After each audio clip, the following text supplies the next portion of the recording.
రైట్గా రిజర్వేషన్లపై కసరత్తు స్థానిక ఎన్నికల్లో బీసీలకు 42% అమలుపై అంటూ వార్త కనిపిస్తుంది. న్యాయ నిపుణులతో సర్కార్ సంప్రదింపులట.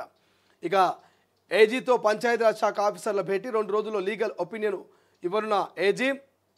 అనంతరం సీఎం ఆధ్వర్యంలో ఉన్నత స్థాయి సమావేశం. లీగల్గా ఫైట్ బెటర్ అంటూ సీఎం అభిప్రాయం అంట. స్థానిక సంస్థల ఎన్నికల్లో రిజర్వేషన్ల అమలుపై రాష్ట్ర ప్రభుత్వం కసరత్తు మొదలుపెట్టింది. దీనికోసం న్యాయ నిపుణులతో సంప్రదింపులు జరుపుతున్నది. గురువారం అడ్వకేట్ జనరల్ సుదర్శన్ రెడ్డితో పంచాయతీరాజ్ శాఖ కమిషనర్ సృజన ఇక ఇతర సీనియర్ అధికారులు భేటీ అయ్యారు. లోకల్ బాడీ ఎన్నికల రిజర్వేషన్ల కేటాయింపుపై వీరు చర్చించినట్టు తెలుస్తున్నది. బీసీలకు 42% రిజర్వేషన్లను కేటాయిస్తూ అసెంబ్లీ చేసిన చట్టాన్ని రాష్ట్రపతి ఇంతవరకు ఆమోదించలేదు. దీంతో కేంద్ర ప్రభుత్వంపై ఒత్తిడి పెంచేందుకు ఏం చేయాలి, సుప్రీంకోర్టుకు వెళ్తే న్యాయం జరుగుతుందా అనే అంశాలపై వారు డిస్కషన్ చేసినట్టు సమాచారం. త్వరలో సీఎం వద్ద ఉన్నత స్థాయి సమావేశం అంట. పంచాయతీ ఎన్నికల నిర్వహణపై త్వరలో సీఎం రేవంత్ వద్ద ఉన్నత స్థాయి సమీక్ష సమావేశం జరుగుతున్నది. ఇందులో లీగల్ అడ్డంకులపై ప్రధానంగా చర్చించున్నారు. ఆలోపై అడ్వకేట్ జనరల్ న్యాయ సలహా ఇచ్చేందుకు రెడీ అవుతున్నట్టు తెలుస్తున్నది. ఇక ఏజీ సుదర్శన్ రెడ్డి సైతం సుప్రీంకోర్టులో ప్రాక్టీస్ చేస్తున్న పలువురు అడ్వకేట్స్తో సంప్రదింపులు జరుపుతున్నట్టుగా సమాచారం. ఇక ఏజీ న్యాయ సలహా ప్రకారం ముందుకంట స్థానిక ఎన్నికల్లో బీసీలకు 42% రిజర్వేషన్లు కేటాయిస్తూ రాష్ట్ర ప్రభుత్వం ఇటీవలే అసెంబ్లీలో చట్టం చేసింది.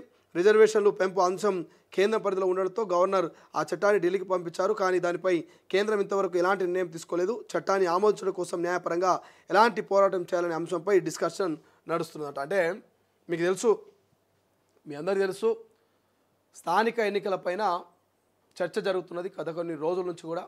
ఇప్పటికి సర్పంచ్ల పథకాలం ముగిసి సంవత్సరం రైతున్నది.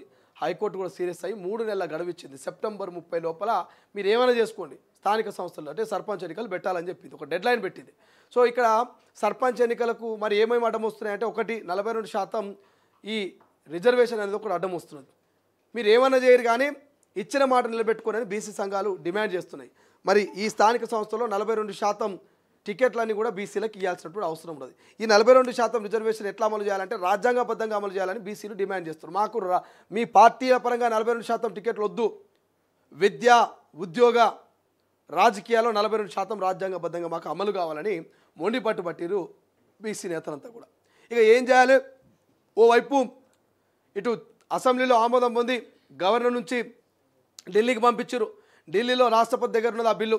మరి రాష్ట్రపతి అంటే కేంద్ర ప్రభుత్వం దానికి ఆమోద ముద్రలు తెలిపి మరి రాజ్యాంగ సవరణలు ఏమైనా చేసి దాన్ని అమలు చేయాల్సినటువంటి అవసరం ఉన్నది. అది ఇప్పట్లో అయ్యే ప్రాసెస్లో లేదు.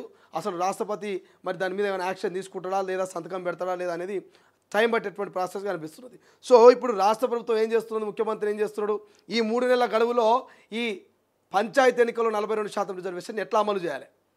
సుప్రీంకోర్టుకు వెళ్ళి న్యాయపరంగా కొట్టాడదామా, లేకపోతే కేంద్ర ప్రభుత్వం మీద ఆల్ పార్టీతో ఒత్తిడి తీసుకొస్తామా? ఇవేవి కావు. ఏదైనా ప్రత్యేకమైనటువంటి జియో ద్వారా స్థానిక సంస్థల్లో 42% బీసీలకు అవకాశం కల్పిద్దామా? ఇవేవి కాకపోతే ఓన్లీ పార్టీ పరంగా అన్ని పార్టీల 42% రిజర్వేషన్ను మరి అమలు చేసి 42% టికెట్లు స్థానిక సంస్థల్లో బీసీలకు కేటాయిద్దామా? ఇట్లా ఏం చేస్తే బాగుంటుందని అడ్వకేట్ జనరల్ ఏజీతో డిస్కషన్ చేస్తూ, ఇక ఏజీ కూడా కొంతమంది సుప్రీంకోర్టు అడ్వకేట్లతో సలహాలు సూచనలు తీసుకొని రాష్ట్ర ప్రభుత్వం ఉన్నత స్థాయి కమిటీ భేటీలో డిస్కషన్ చేసి ఒక డెసిషన్ తీసుకున్నటువంటి అవకాశం కనిపిస్తుంది. దానికి సంబంధించిన వార్తనే మనకు కనిపిస్తుంది. 2 రోజుల్లో లీగల్ ఒపీనియన్ ఇవ్వనున్నటువంటి ఏజీ.